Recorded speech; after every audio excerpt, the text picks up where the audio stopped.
So don't ask if your dreams are crazy. Ask if they're crazy enough.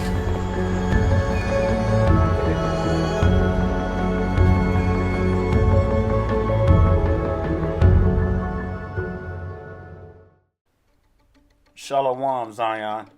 So I know by now you've probably heard about the new Nike ad that's sponsoring Colin Kaepernick. And these heathens, especially all your Trump supporters, are pissed and they are bugging out. They are literally flipping the hell out over this stuff. And you got these heathens going out in their yard, burning their sneakers, all kind of stuff, just flipping out. And I saw some of that. I'm just laughing. You know, they're your sneakers. You bought them. So do whatever you want to do with them. But let's talk about this a little bit because, see, these heathens are upset. It all goes back to Kaepernick taking a knee during one of the NFL games. And that sparked a whole nationwide uproar. Now, these people are mad because he took a knee. But see, they fail to realize, and they even know the whole truth behind the matter. It wasn't about the flag, and it wasn't about the troops. He wasn't taking a knee because he was against the flag, and he didn't take a knee because he was against the troops. He took a knee because of police brutality of blacks and of racism against black, not just here in America, but all over the world. And that's the whole purpose behind this thing. And so you got your Trump supporters and you got Donald Drunk, Agent Orange, as I call him. Ever since he called any NFL player who wanted to take a knee an SOB, you know, his supporters have been behind him 100%. And this thing has been stemming since then. Now, we know who Trump was talking about because, I mean, think about it. Who makes up majority of the NFL? Pretty much 90% of your NFL players are blacks. I mean, that's no big secret. So we know who Trump was referring to because it was mostly the blacks who were taking the knee against police brutality against blacks in America. Now, I'm going to call this short discussion, "The Most High Yah Works in Mysterious Ways." Now, you may say, well, what do you mean by that? What does this have to do with this ad? Well, I'm not referring to the ad. I'm talking about the chain of events that's been taking place ever since Kaepernick took a knee. Now, if you're a heathen and you're watching this video, don't sit there and pretend like you don't know what's going on, because you do. The whole world knows what's going on, especially against black people, not just in America, but all over the world. Now, Zion, I'm talking to you now. Now, you gotta scratch your head and wonder, why is it that no matter where you go in this world, no matter what you see on the news, why is it that blacks are suffering all over the world? They're facing discrimination beyond belief, police brutality, discrimination on all levels. Now, I want you to Google of what's going on with the Negroes in Brazil. Now, they're facing discrimination big time, and it's getting worse and worse over there, you know, and it's been going on for a very long time. And, you know, that just goes to show you all over the world, black people are facing the biggest discrimination all over the world, and it's not getting any better. So the word of the Most High is hitting its mark in this real-time prophecy that we're living out. The Bible says that we shall be hated among all nations. Hamashiach said that with his own mouth. He didn't say some nations. He says ye shall be hated by all nations. So that means that we will be hated by the Chinese, the Japanese, the Koreans, the Africans, the Europeans, the Australians, all nations we will be hated by. And you see that in real time. No matter where blacks are, we are hated by the heathen nations. And this is why it's coming to a time where the Most High is going to completely destroy them. Now we're only seeing the beginning of it right now, but we haven't even seen the full extent of it. Now I want to share a clip with you because see, there's a trend that's happening now.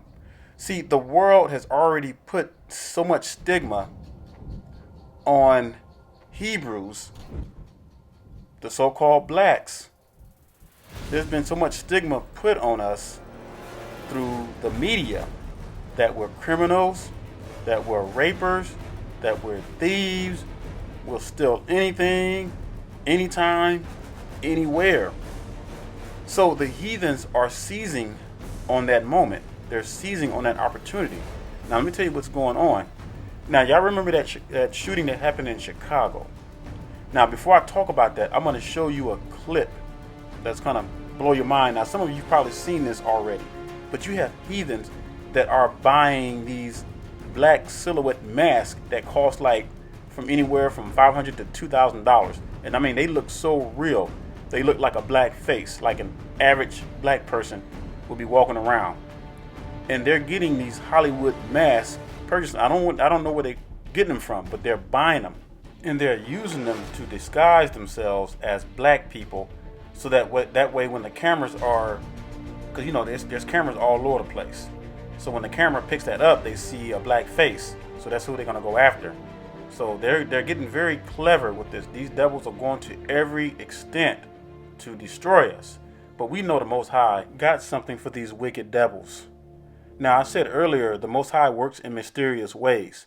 And we're going to talk about that towards the end. But for now, I'm going to show you this clip. My mother actually sent me this clip earlier today. So I'm going to show you this clip, and we're going to come back and talk about some more. We show you surveillance photos like these all the time, and maybe you recognize the person in the video, but your eyes can deceive you even about your own child. Yeah, that's really true. And tonight we actually show you a stunning local case that will make you scratch your head a little bit and wonder if what you just saw was indeed real. And it also illuminates what prosecutors say is a real problem. Eyewitness accounts. They say they're so unreliable, they may just be the worst kind of evidence. In 2010, he held up multiple tri-state banks, and the surveillance video hit probably every newscast in Cincinnati. It's something you would see in a Hollywood movie. I don't think any of us has seen anybody do anything like this. Talks about killing cops. This is the bank robber. We believe to be an African-American male. Hamilton County prosecutor Joe Dieter says people were convinced they knew this guy. We had it on video. They pointed at the same guy, the same house. They were sure it was this man. We put out a Crime Stoppers tip, and we got about 5 or 6, 7 phone calls. I know that guy. He lives on this street. He lives in this particular house. And when the detectives went to that house, they knocked on the door. His mom answered it. She said, "I know why you're here. I just saw on television my son robbing a bank." This is that woman's son. Take a look. He looks incredibly like the guy in the surveillance video. Police took the son, whose identity we were not given, into custody. Then they got a call from another woman who said they had the wrong guy, that it was her boyfriend who robbed the bank, and this is her boyfriend, Conrad Zerdiak. Actual perpetrator was white as could be. He had bought a theatrical mask from Beverly Hills, which cost a few $1,000s. And it's very lifelike, and he had it on, and it looks like the guy they called Crime Stoppers about. I mean, his mom said. His mother said it. He did it. He did it. It looked just like her son. Sunglasses covered Zerdiak's blue eyes. Gloves covered his hands. That just tells you don't believe what you see all the time, because you could be dead wrong. Joe Dieters will no longer take one person's word for it, ever since this man was wrongly imprisoned for rape based on one person's identification. You can't rely solely on identification. It's a recipe for some type of disaster. And I think a disaster is an innocent person in prison. He says eyewitness accounts are the worst kind of evidence. I would consider identification as one piece of evidence. It should never be the only piece of evidence. Well, Conrad Zerdiak will be in prison for that robbery and other robberies until 2035. And we want to show you something. The prosecutor let us borrow this.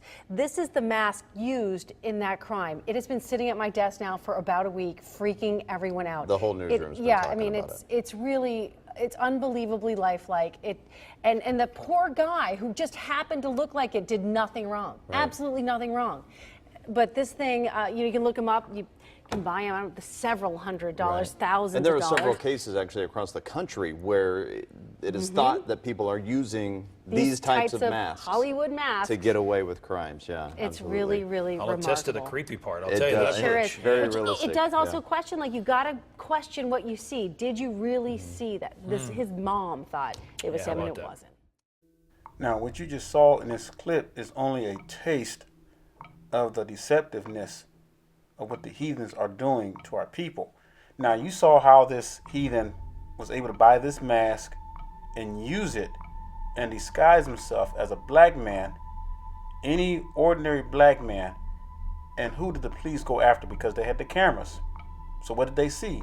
They saw a black man with a hoodie.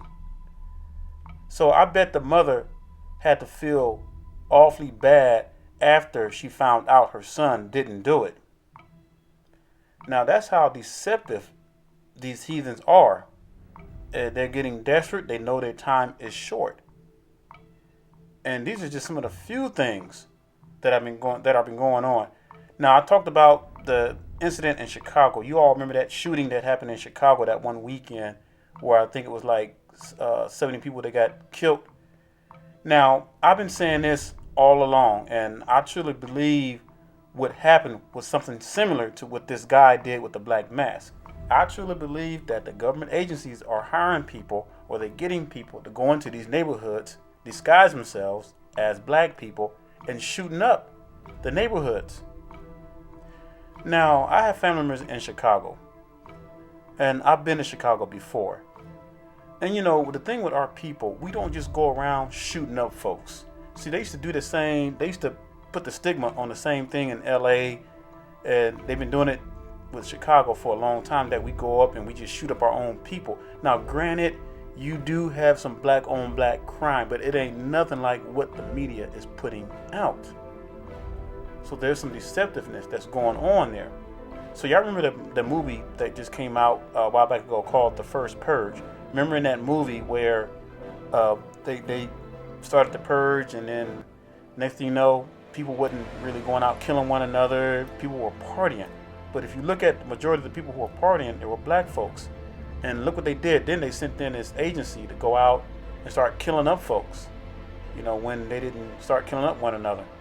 And you notice at the end, it was the blacks that overcame these agencies. So I thought that was very interesting. But you know, Hollywood, they tend to tell the truth in their movies. And that's what we don't pay attention about.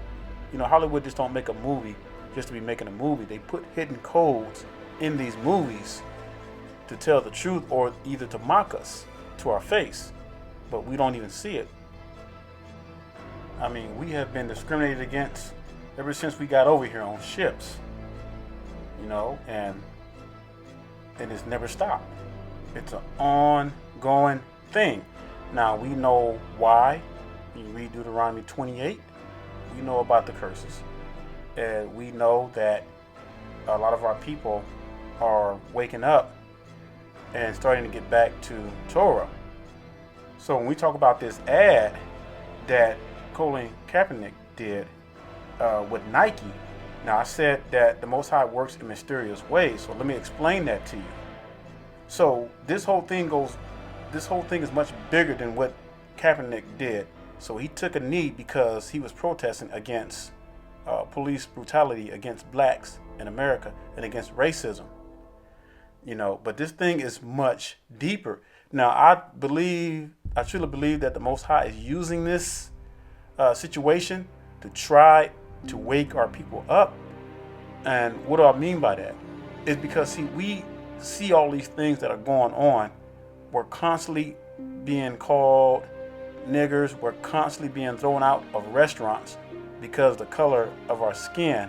But yet our people still chase after the heathens. They still go and beg to eat off their tables. Our people continue to beg for acceptance of the heathens. But yet they see all this stuff going on, and it's like they're blind. They are blind. My people are destroyed for lack of knowledge. And a lot of them just don't see it, but they still want to integrate with the heathens. It just blows my mind. And even people who are not awakened, the so-called blacks, are realizing that. But for the most part, it's like they don't even see it. They still continue to chase and want to be like their oppressors. So here's the mysterious thing that the Most High is allowing. He is allowing our people to continue to be battered and to go through all this until they get it. Now, granted, some of them are never going to get it. We know that a certain percentage of our people are going to be destroyed. Because some of you are probably wondering, well, why is the Most High allowing our people to go through this? Why is He allowing us to constantly be abused by our oppressor? Well, brothers and sisters, the answer is pretty much simple. And it's something that we've been fighting against for a very long time. Our ancestors fought against it. They fought against the word of the Most High. Our people have a bad habit of hating Yah's laws. So the Most High has to allow these things to happen to us. And we're seeing this stuff with our very own eyes. And it's frustrating a lot of our people. So saints, don't look forward to going anywhere no time soon until we get back to this Torah. Now, some of y'all might think I'm crazy for saying that, but out of all the lessons that I've done, guess what they fight me on the most? Guess what lessons they fight me on the most? My so-called people that are supposed to be Hebrews, the ones who claim to be awakened, guess what they fight me on the most? The laws. That's right, the laws. Every time I bring up the laws, it's like all hell breaks loose. Our people have a bad habit. We got to get out of that habit, brothers and sisters.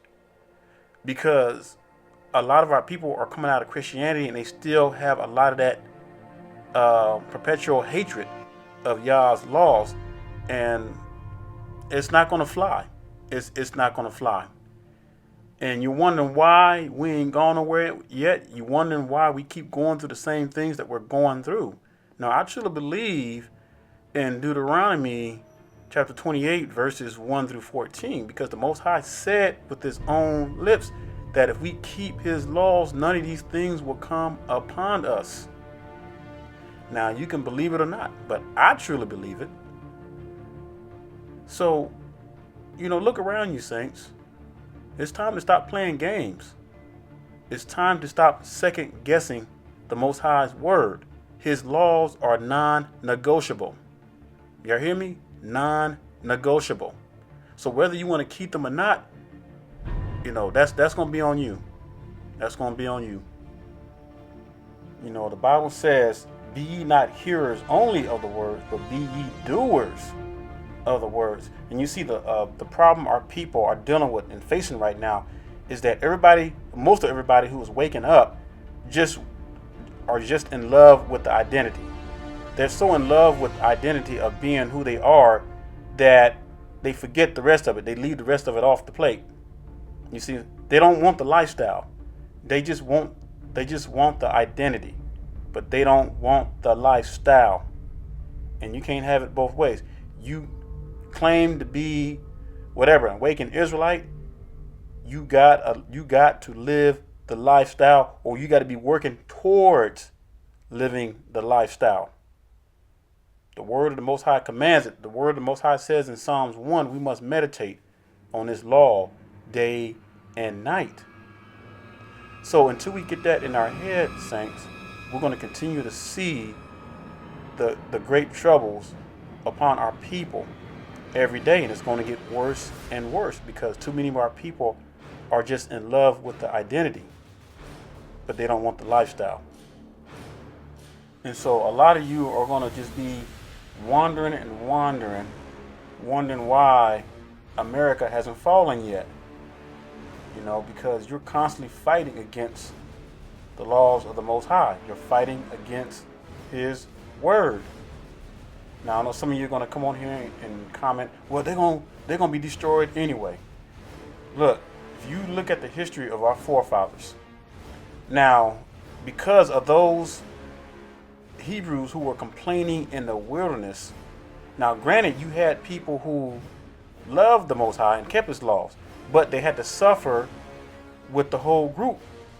So it took them 40 years in the wilderness before they can cross over into the promised land. Now you may say, well, that's not fair. How come the good had to suffer with the bad? But that's the way it's always been, brothers and sisters. Go read the scriptures. It took them 40 years to cross over into till they made it to the promised land. And it was only a 4-day journey max. Y'all hear me, saints? Only a 4-day journey, but it took them 40 years, and they were doing the same things that our people are doing right now, complaining. We don't got to keep the feast days in our captivity. I don't want to do this. I don't want to do that. I only want to keep the Shabbat for 12 hours. I don't want to keep that stuff. And they just fight and fight and fighting constantly, just fighting and fighting and fighting. And you wonder why you're still here going through the same damn thing. But you know what? See, the Most High is not bound by time. So the Most High has all the time in the world, brothers and sisters. We don't, because we got to get our acts together or we're going to be destroyed. So with that being said, I want you to think and meditate on that. I'm not going to say too much more. So I'm going to leave you with Revelation 14 and verse 12. And I'm going to say shalom and stay strong.